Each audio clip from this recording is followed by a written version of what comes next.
Automatic knives. Pretty cool, right? Automatic balisongs? That's a whole nother level of cool right there.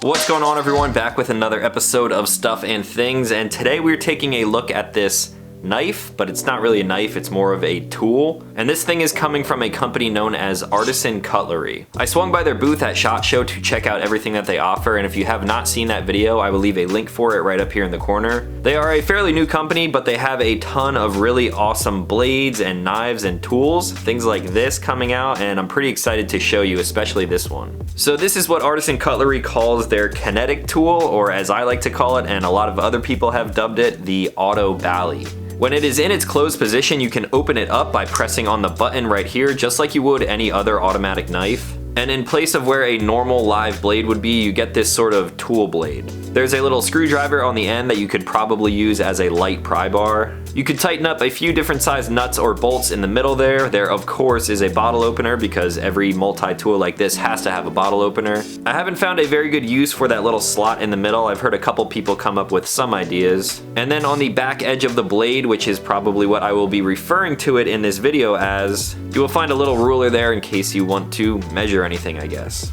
Now, what drew me to this thing was obviously not the tools and bottle opener and stuff like that in the blade, it's just the overall design and function of this thing. I've never seen, and I've actually never even really thought of an automatic knife that is also a balisong before. So when I first saw this thing, it obviously blew my mind and I needed to figure out how it works. One of the main reasons I'm so into knives and cars and firearms and stuff like that is because I like the whole engineering and design aspect behind them. Now, right now there are a few different finishes that these things are offered in. This one is the carbon fiber version. They also have another one that comes with G10 handles, a regular steel model, I believe, and then there's also a titanium version, which comes in at about $100 more than these. Right now you can pick up something like this, the carbon fiber version, on their site for about $93. And if you're sort of a design nerd like myself, then I definitely think that you can justify that price for something that is an automatic knife, but also a balisong. It's just so cool.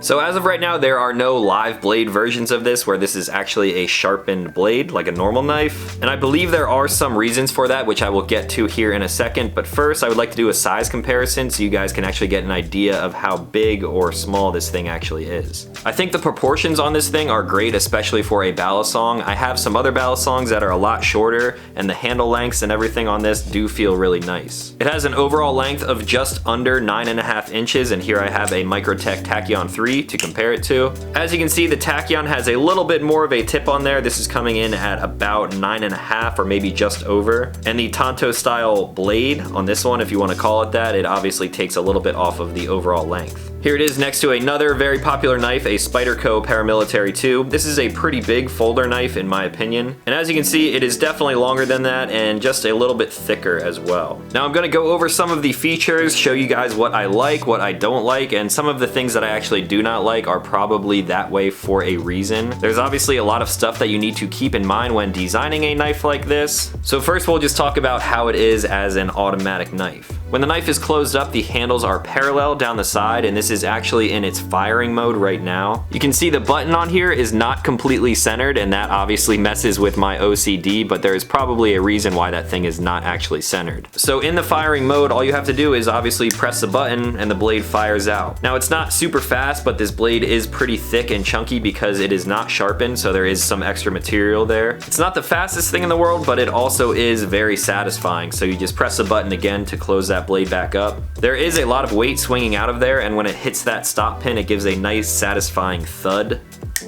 I could definitely sit around here and open and close this thing all day long.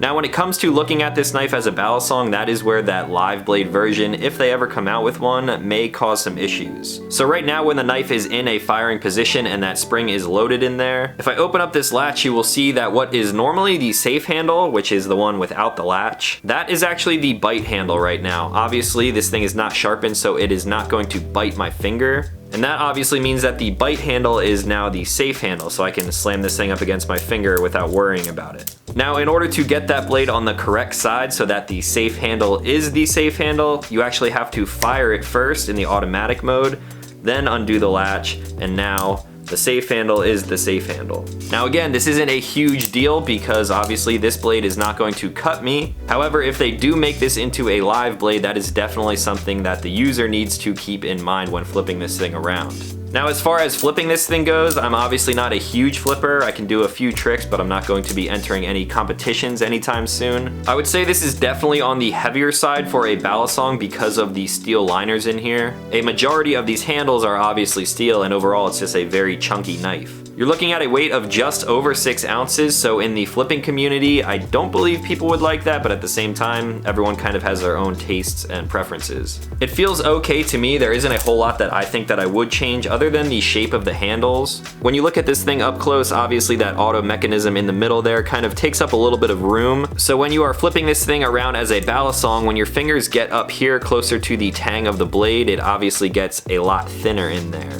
I'm kind of used to it now just from flipping it for a few days, but it is definitely a little bit of a learning curve because for the most part, all of my balisongs have the same thickness handles all the way down. Here it is again compared next to the Tachyon 3. As you can see, there's just a little stop pin in here like a traditional balisong, but because of the auto mechanism in here, that whole thing sort of acts as the stop pin, and then they have to taper the handles in there. So that is just one sort of trade-off that they had to do to make this thing come to life, but in my opinion, it's kind of worth it because this thing is just so cool. Now another cool thing to note is that if you do open this blade while it is in its firing position, that spring in there is still loaded now. So if I hold this thing tight and press the button while the blade is facing away from me, it actually closes up automatically as well. Now when this thing is closed and it is not ready to fire, that obviously changes the orientation of the handles. So you can see here they're kind of bulging out. That's how you know that this thing is not ready to fire. So then of course I will have to open it up. That puts the safe handle in the correct spot in relation to the blade. Flip it around, open it back up, you can lock it if you want to, and then close it like normal. Now it is ready to fire again in the closed position.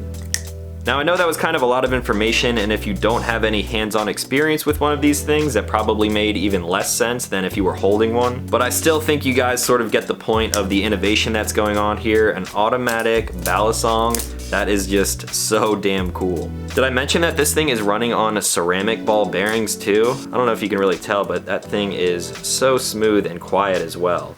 I think the only other thing that I would do to try to improve this thing would be to put a spring latch on here, because obviously if this thing is in its firing position and then you have the latch dropping free, this thing can kind of swing around in here, and then if you're trying to close the blade, that latch will obviously get in the way. Again, that is something that is very nitpicky. This is the first version of the Kinetic-Tool. So I hope a lot of people in the knife community see the cool factor in these things, and then Artisan Cutlery can sort of take that motivation and just run with it and make these things even better. So that's it, just a quick rundown of this very cool pickup that I got at SHOT Show. Huge thank you to Russell for running me through this thing and then actually letting me take this thing home with me to make a video on. If you guys have any questions on it, feel free to leave them in the comments down below, and I will also leave a link to where you can pick these things up on their site in the description. Now, if you are new to the channel, consider clicking subscribe. I make new videos every week, and that is going to be all for today. So as always, thank you guys for watching, and I will talk to you in the next one.